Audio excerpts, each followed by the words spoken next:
Welcome to city daily news.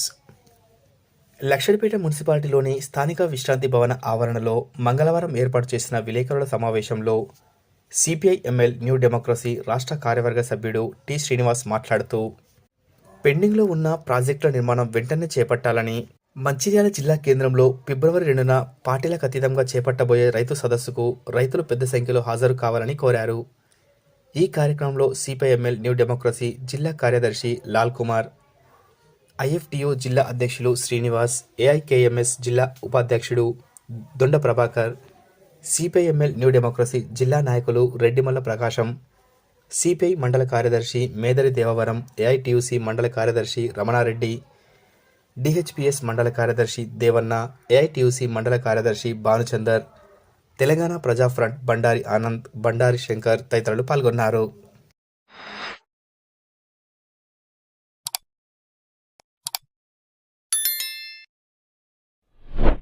ఉమ్మడి ఆదిలాబాద్ జిల్లా నుంచి ఏదైతే ప్రాణహిత ప్రాజెక్టును ప్రారంభించిండో ఇక్కడ టీఆర్ఎస్ గవర్నమెంట్ వచ్చిన తర్వాత అది బ్రేక్ చేసి కింద కాళేశ్వరం ప్రాజెక్టు తోటి ఇతర జిల్లాలకు వాటా పోయింది తప్ప ఈ జిల్లాకు నీటి వాటా లేదు, ఒక ఎకరం కూడా సాగునీరు లేదు.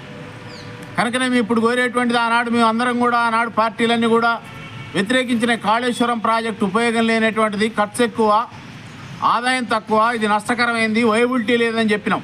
ఇవాళ ప్రాక్టికల్గా ఏం జరిగింది? ఇవాళ కాళేశ్వరం ఏదైతుందో కుంగిపోయినటువంటి పరిస్థితి ఉంది.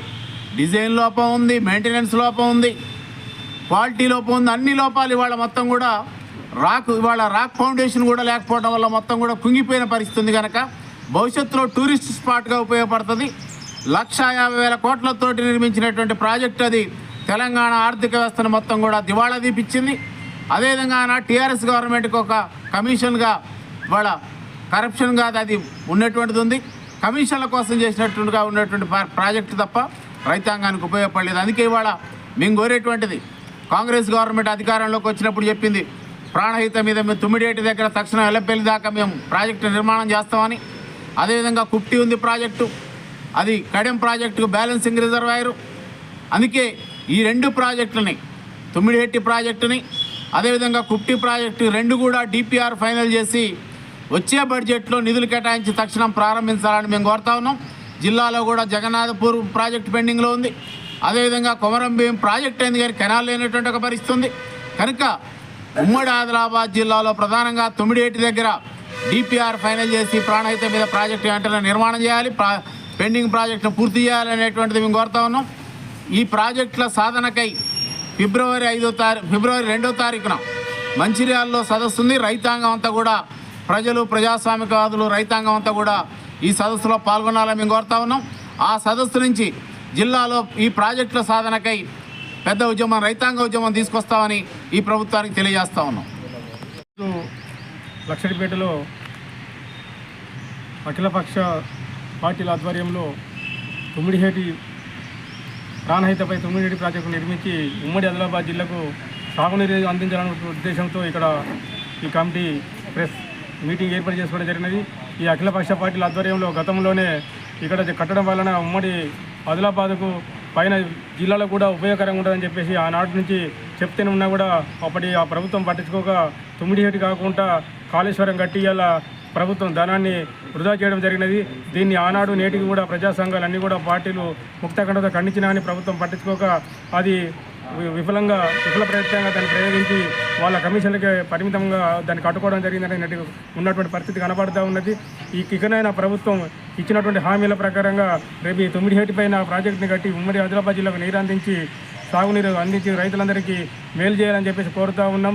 రేపు జరిగేటువంటి 2వ తారీఖు నాడు ఫిబ్రవరి 2న జరిగేటువంటి దీనిపైన సదస్సులో కూడా అఖిలపక్షాల ఆధ్వర్యంలో, ప్రజా సంఘాల ఆధ్వర్యంలో అందరూ కూడా రైతాంగాన్ని సమీకరించి అందరు రైతులు కూడా పాల్గొనాలని, దీన్ని జయప్రదం చేయాలని రైతాంగాన్ని కూడా ఈ సందర్భంగా మేము కమ్యూనిస్ట్ పార్టీ సిపిఐ అఖిలపక్షాల ఆధ్వర్యంలో పిలుపునివ్వడం జరుగుతూ ఉంది.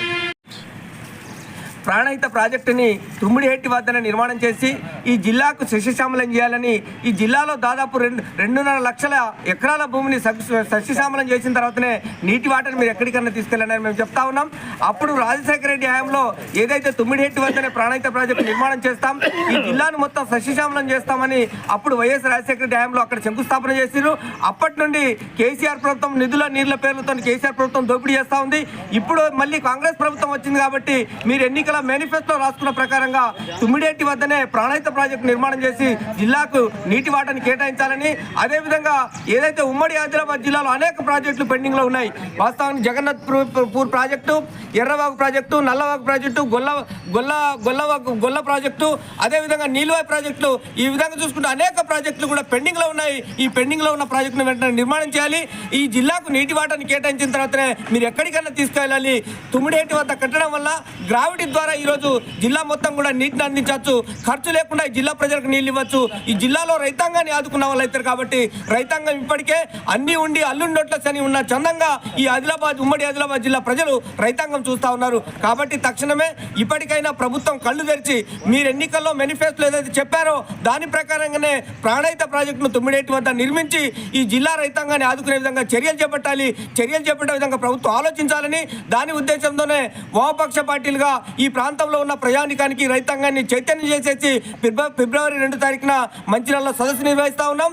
దాంట్లో భాగంగా అన్ని మండల కేంద్రాల్లో కూడా సదస్సులు నిర్వహిస్తూ ఉన్నాం. కాబట్టి ఖచ్చితంగా ఈ సదస్సులో ప్రజానీకం రైతాంగం అనేక మంది పాల్గొనాలని, అదేవిధంగా మేధావులు కూడా, అదేవిధంగా ఈ ప్రాంతంలో ఉన్న రైతాంగంలో ఉన్న వివిధ ప్రజా సంఘాల నాయకులు కూడా పాల్గొని ఏదైతే ఫిబ్రవరి 2న జరిగే సదస్సు ఉందో ఆ సదస్సును జయప్రదం చేసి రైతాంగం వాటా కేటాయించే విధంగా మనమంతా ఏకం కావాలనే ఉద్దేశంతో ఈ సదస్సు నిర్వహిస్తాం. ఇందులో అందరూ భాగస్వాములు కావాలని వామపక్ష పార్టీలుగా సిపిఎంఎల్ న్యూ డెమోక్రసీ పార్టీగా మేము ప్రజలను విజ్ఞప్తి చేస్తూ ఉన్నాం.